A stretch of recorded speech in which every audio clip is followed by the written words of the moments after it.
Hey guys, what's up? Welcome back to the channel. It's Cynicalex, and today I want to give you my top 5 teams for all 7 of the most important World Boss Ultimates and World Boss Legends. And this includes 4 of these World Boss Ultimates at stage 99, that's Proxima, Obsidian, Corvus, and Ebony, up to stage 84 for Thanos, which is really close to 99, and then somewhere between like 6 and 12 for Null, Null and Mephisto. I'm going to be ignoring the top right corner there, the mutants, and Scarlet Witch and Quicksilver, because I never play them, to be honest. You can see that the Conqueror level is super duper low already. Mephisto is as high as Cable, and Null is already higher than anyone there except for Quicksilver. So yeah, I just don't play them because they don't drop tier 2 materials, which we will always need more of. Whereas the cap on feathers makes it kind of pointless to play those bosses too often. Sometimes you have to play them, but yeah. Additionally, just so that you know, you can still get some information out of those bosses if you need them, but I'm not going to talk about them. Basically, the bosses that I use for Proxima, you can kind of use almost the same bosses for Quicksilver. And then the bosses that I use for Corvus, you can sort of copy and paste those for Quicksilver and Scarlet Witch. And then you can sort of figure out some additional, like, a lot of the teams can work there against these guys. You just have to pay attention to type advantage, right? You want to bring combats versus him or speed types. You want to bring speed types versus her or blast types. You want to bring blast types versus him, and you want to bring speed types versus him or universals because they don't have a disadvantage. So let's jump right into it. Actually, wow, Supergiant's my world boss of the day. That's kind of sad. Let me see if we refresh this, what I get. Oh, let's go, baby. Yeah. Anywho, let's start off with Proxima. So Proxima, she takes more damage from physical attacks, from physical damage. She takes less damage from energy damage, so you want to bring in physical attackers. For Proxima, Obsidian, Corvus, and Ebony, you also want to maximize your usage of the debuff leaderships, the 3 debuff leaderships that we have in the game, Dr. Voodoo, White Fox, and Enchantress. So you're going to see those leaderships repeated a lot. You can also sometimes use those leaderships against Thanos for one-shotting, but Thanos is the only boss that I employ one-shot strategies against. I don't like one-shotting, so all these teams that I'm going to be showing you, they are not one-shot teams. I know there are one-shot teams that exist, and I know some of them might be faster than some of my teams, but I actually like playing World Boss, even if it doesn't take more than a couple minutes now. And I'm not really a huge fan of one-shotting, and it's not that consistent. There's a few characters that I one-shot with, like Beta Ray Bill. But if it's not as consistent as Beta Ray Bill, I usually just don't do it at all. So anyways, here's the first team. Main DPS is Mystique. This is probably my least consistent team for stage 99. This team is absolutely disgusting, and yes, I am taking advantage of the double synergy Moon Knight gets from White Fox and the leadership Kumiho stance and all that stuff, and the Weapon Master passive from Taskmaster, and the team up that he has from Taskmaster. So there's a huge synergy going on here, and Moon Knight just slaps Proxima and just completely dunks her. Next up, we have this team here. Now, my Deadpool right now has a regen, but with 4% Pierce, I honestly think he could probably still clear 99 with a regen, or very, very close to 99. But with an energy or a damage proc obelisk, he can easily clear 99. And you can swap out Dazzler for another support, because I'm not actually using all of the given supports. So you don't worry, Dazzler's not needed for this, but Enchantress is. Then we've got Null with double support, huge physical damage, universal type, just absolutely slaughters Proxima, dunks her. And then we've got Rogue. Rogue can use a debuff leadership, but because I'm already using the 3 debuff leaderships for other characters, she can also do it without a debuff leadership, because she applies minus 70. Girl, where are you going? She applies minus 70 all defense down with her ultimate skill. So, or not her ultimate skill, I lied. She applies it with her 4th skill. Minus 55. Okay, I lied again. I thought it was minus 70 for some reason. Anyways, even with minus 55, that's enough damage for her to get it done on stage 99. She doesn't even need the debuff leadership. So yeah, she's really, really, really good. So that's Proxima. Moving on to Obsidian, we can go up to stage 99 because that's what these teams can do. Here we've got, this is probably the most flexible team, i.e. you can change out Doctor Strange for pretty much anybody else that you want, as long as they can do enough all defense down, like, you know, Silver Surfer, Sentry, Odin, whatever. I just threw Doctor Strange in there because I like playing with Doctor Strange, and it's a very, very easy rotation, right? He locks down Obsidian for the whole fight, so you don't really have to worry about him moving, you don't have to worry about cutscenes. It's just like, you just spam your attacks. It takes a little bit longer than some of the other guys, but I like Doctor Strange. I like his animations, and it's just a pretty straightforward fight. Then we've got this one. She just does insane damage. You need the leadership from Iron Patriot. It's a double support, so you get the support from Iron Patriot and from Shuri. So the damage here is just disgusting. She doesn't need the debuff lead because you use the sort of one-shot striker list. She's one of the characters. None of the Proxima characters did, but Moonstone is going to be the first character on this list to take advantage of this specific striker list. Sharon Rogers, Thanos, and Cosmic Ghost Rider don't matter. You can swap them out with any other increased damage against villain characters like Red Skull or Captain America or Moon Knight or Ancient One. Like, it doesn't matter. But you absolutely need to have at least a tier 1, doesn't have to be tier 2. Tier 1 Weapon Hex, and then a tier 2 or tier 3 Doctor Strange because he's native tier 2. Doctor Strange time freezes so you can get off your full burst, and then Weapon Hex sets the bar at 100%. And then Moonstone comes in and fills that up with this attack, which is base minus 70, and it's 10% per hit, so 10 hits, and it's up 100%, and she just basically one-shots him or two-shots him. Then we have this team, really, really good synergy. I've covered this team before. It's just really amazing synergy. Nimrod comes in and drops 100% all defense down, and that plus the mine resistance down and Professor X's damage just completely shreds Cull Obsidian. Again, if I'm not specifying the strikers, you would just use regular damage strikers. And remember, if the character has like paralysis or mind control, you don't want to double dip in the strikers, right? So Professor X has mind control. I'm not going to bring more mind control Sorry, I hit my mic. You're not going to bring more mind control strikers because that's going to interfere with the duration of his mind control. Same thing with Doctor Strange. I'm not going to bring in any strikers. I'm just going to bring in like a regular. I'm going to bring in 5 regular damage strikers just like that. Fourth team here is Ghost Rider and Deadpool with the Dr. Voodoo lead. You do a switcheroo. So you build up Ghost Rider's tier 3, switch to Deadpool, run around for 5 seconds, apply Deadpool's 5th skill, switch to Ghost Rider, pop the tier 3, pop the 5, pop the 4, and Cull Obsidian folds like a cheap chair. And then last but not least, we have the one-shot with Beta Ray Bill. Yup, he can one-shot stage 99. It's absolutely disgusting. And yes, for Beta Ray Bill teams, you also must use the one-shot striker list. So that is Cull Obsidian. I'm trying to go through this as fast as possible. We don't want a 20-minute video. Come on. Corvus Glaive is next. So I talked about Proxima being weak to physical damage and strong against energy damage. Cull Obsidian is basically the opposite. Cull Obsidian takes more damage from energy and less damage from physical.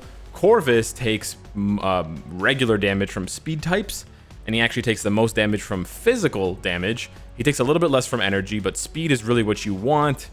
However, he's probably one of the easiest bosses defensive-wise, so you can use anybody. But keep in mind, Universal Blast in combat get a 50% damage reduction. So it's still super impressive with a 50% damage reduction that Thor can just squash this bug with a debuff lead. You've also got this Null team again, crushes him. You've got Quicksilver with the double support and the leadership from White Fox. Now, White Fox with the new uniform only if you have the new uniform does this team work, because White Fox can apply the all defense down herself. So again, I'll actually start the fight off by using the Icy Foxfire Explosion. Okay, Icy Hot Pack. That's going to apply minus 70. That's right, minus 70 all defense down. Then I switch to Quicksilver. I do a bunch of burst damage. I build up his tier 3. I switch back to White Fox. I run around. I apply the all defense down. I switch back to Quicksilver, and then I nuke with the tier 3 and stuff. So it's very similar to the Ghost Rider Deadpool team, except White Fox is the leadership, and she's the all defense down applier. Then you've got this team here. Rogue just crushes it with the debuff lead this time around, although she doesn't need it again, so you could move Enchantress around. And then we've got this team up for Moon Knight. He doesn't need the debuff lead because he applies minus 70 himself with his Awakening. And Ghost Panther, the fire damage doesn't matter, just any support. I guess you could, a better sub here would be Taskmaster. Keep in mind, for any of these teams, depending on your build, like whether you have a CTP of energy and depending on your strikers and whatever, you may need to bring multiple ignore dodge characters. I just use this team for all my characters now. I can't really be bothered to check, and I have so much damage that it doesn't matter. I have the luxury basically of just queuing up this team, but you can sort of mix and match depending on how many you need, and then substitute, like, so you need 1 and then the rest are damage, or you need like 3 and you have mind control. You can kind of mix and match. This is sort of the one-shot variation if you were going to use someone like Beta Ray Bill to do that against Corvus, but you need 80 to 100% ignore dodge against Corvus like you do for Null, so keep that in mind. For Ebony Maw, probably one of the easiest on 99, to be honest. This team probably takes the longest for me, but it's still like a 2-minute clear. It's just that when Nimrod comes out, he only applies -70 or -75 all defense down. It's not quite 100, because the leadership from Cyclops is just the buff for attack. It's not a debuff leadership, but it's still a very easy clear. Beta Ray Bill one-shots this stage. That's right, he one-shots Ebony Maw. He can one-shot Ebony Maw, I think, with like no awakening skill. He's just nuts against Ebony Maw. It's crazy. This team is really good. It's so good that you can carry a character. You're probably wondering why Luke Cage is there. I was carrying Luke Cage to get his potential. So you can literally slot any character in here. It does not matter. Boom. And again, you just do the same thing that I did with Quicksilver and White Fox, but you do it with Luna. So you use Quicksilver, you use White Fox's 4th skill, switch to Luna, do 4, 5, 1, 2, 3, huge burst damage, build up Luna's tier 3, switch to White Fox, run around, charm Ebony Maw, apply the all defense down, switch to Luna, look at these hand motions, and then you just nuke him with the tier 3 and stuff like that, because Luna doesn't have all defense down, and this run lasts like 2 rotations. It's like a minute. It's really, really fast. Then we have this team, exactly the same as the one I use against Cull Obsidian. It works like a charm. The only thing you might need to do is charm Ebony Maw. So sometimes I use Deadpool's 5th skill. I switch to Enchantress. I pop the 2 really quickly to charm him, and then I switch to Ghost Rider. Last but not least, we have Thor again. So strong against Ebony with the new uniform and a Rage or a Judgment that you can swap out Icarus. Again, Icarus was just there to get his potential. You can put anybody there, and he crushes it. Moving on to Thanos. This one is probably the hardest he's definitely the hardest non-legend world boss ultimate. This first team here can hit really hard. Keep in mind I have Pierce. There's a one-shot variation of this team where you put Deadpool instead of Wave, but I don't mess with one-shots very much, so I just play this team out. But usually I try to skip the first phase to 11 bars. So I try to do the first 9 bars of damage so we get right to that middle phase where he's throwing the meteors at you. And then I try to play from there, and he usually can finish it in about 3 minutes. Cable's really, really good. We've got this Null team back again, but I subbed out Phyla-Vell, as you're going to see, because I need Phyla-Vell for the Beta Ray Bill one-shot. Yes, Beta Ray Bill, my Beta Ray Bill can one-shot stage 84 Thanos. Yeah, that's how good Beta Ray Bill is. He's absolutely nuts. Again, sometimes it takes like 10, 15 tries. You don't get it on the first try every day, but yeah. You also, for the Beta Ray Bill one-shot, you need to use a team of strikers like this. Next up, we've got this team right here. I don't one-shot. I do push him immediately from 20 bars to 11, and then I play it out. Moonstone's very, very good. A little bit slow on the movement speed, but still very, very good. And then this is the other one-shot team. I kind of hate this team because it's very inconsistent. It can take like 50 tries to get the one-shot down, but it works. I would kind of like to replace it with a more consistent team. I just haven't had the time or the patience to really practice and figure it out. But yes, this team can one-shot. It just takes forever. And you have to use that same one-shot striker list as you do for Beta Ray Bill. Moving on to Null. Now for Null, not all of the clears... Actually, now they are. I was going to say not all the clears are on stage 9. They are. This team can actually go higher than 9. I think I can go to like 12 or 13. A lot of people ask me why I use Carnage and Dr. Octopus. Once you get to stage 10, you have to use only male characters. So that's why I use these two. You can see there's no females here. All the women are gone. But these two have 2 team-ups, which gives me some pretty good stats. As you can see there, that's why I bring along these two. You could use Venom, but then I can't use Venom as a striker for Ghost Rider. So that's where the problem comes in.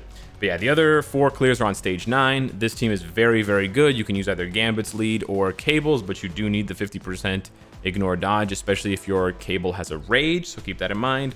This team is also amazing. Medusa does some burst damage while Odin does the majority of the work. This team, what can I say? Rogue just carries them to Valhalla. And then this team is also very, very good. I've done multiple videos showcasing this team. It's basically a Ghost Rider solo, but you can periodically switch to to Cyclops, to just run around and do a little bit of chip damage. And then last but not least, the newest boss here, Mephisto. Now I can clear up to stage 13 with this team right here with Sentry's lead. Again, I have to use heroes now instead of male characters. The restriction here is heroes. That's why I can't use Magneto, but I can use female characters as long as they're heroes. That's why I also can't use Mystique, but as you can see, all heroes here, all villains have been excommunicado. So that one is 13.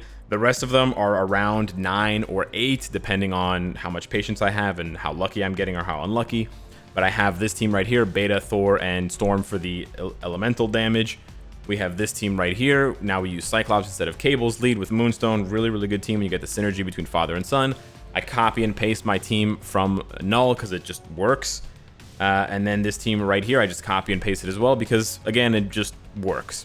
So there you go. Hopefully those team ups have helped you out in, you know, setting up your own teams and figuring out how to best organize your characters. And maybe it can give you some advice and that can give you some tips on who you should mega rank up next, or who you should mega tier 2 next, or whose uniform you should be looking to purchase in the future to sort of put some of the final pieces together in the puzzle of your, you know, world boss killing mosaic. So yeah, thanks so much for watching. Let me know what you think down below in the comments, and I'll see you in the next one. Take care.